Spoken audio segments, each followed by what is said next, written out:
তো আজকে চলে এসেছি সোনাঝুরি হাটে। তো সোনাঝুরি যে যে জায়গাটা রং খেলা হয় প্রত্যেক বছর, তো এই জায়গাতে 2-3 বছর যাবত 1 লাখ থেকে 1.5 লাখ লোকের সমাগম হয়।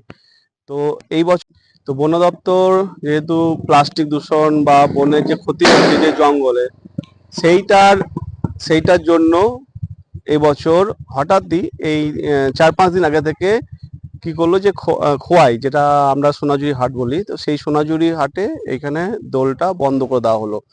শান্তিনিকেতনের দোল তো প্রথম থেকেই কয়েক বছর যাবত হচ্ছেই না, সেই টোটালি বন্ধই আছে। তো এখানে দেখুন, এখানে দেখানো হচ্ছে যে টোটালটা যে জায়গাটা আছে এখানে অলরেডি শুরু হয়ে গেছিল এই প্রোগ্রামে। যে এখানে যেভাবে প্রোগ্রাম চলে এইভাবে বুঝতেই পারছেন যে প্রোগ্রামটা কিভাবে চলে। তো এখানে 1 থেকে 1.5 লাখ লোকের সমাগম হয়। তো 1 লাখ থেকে 1.5 লাখ লোক সমাগম মানে বুঝতেই পারছেন যে কিভাবে কতটা জায়গা জুড়ে মানে দোল খেলা হয়। আর শুধু সেদিন আবিরে ভর্তি থাকে এই জায়গাটা।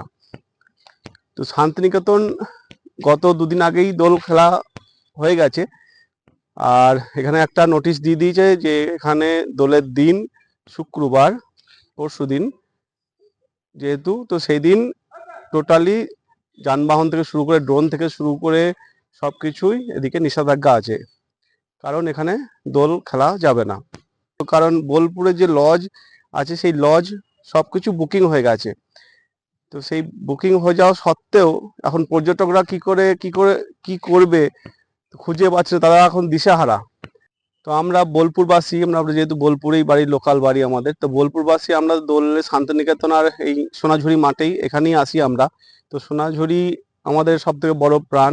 এই জায়গাটা খোলামেলা জায়গা ছিল, এই জায়গাতে তারপর থেকে লোকের সমাগম হয়ে যায়, তারপর শান্তিনিকেতনটা নিজের মতন করে।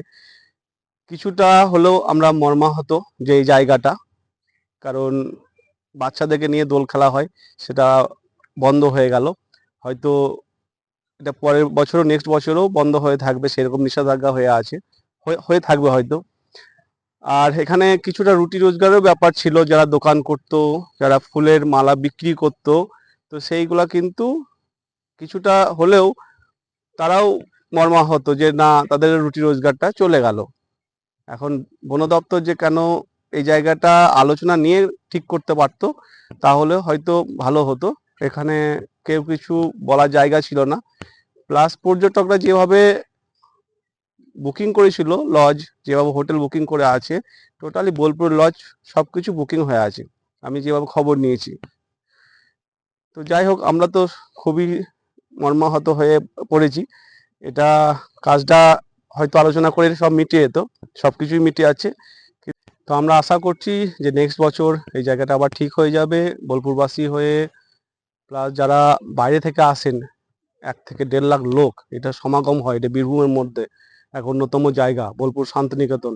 আর সেটা হচ্ছে খোয়াই বা সোনাঝুরি হাট। সোনাঝুরি সবাই এখন চেনে, তো এটা টুরিস্ট স্পট হয়ে গেছে। তো আশা করি নেক্সট বছর এটা ঠিক হয়ে যাবে, এটাই আশা করি।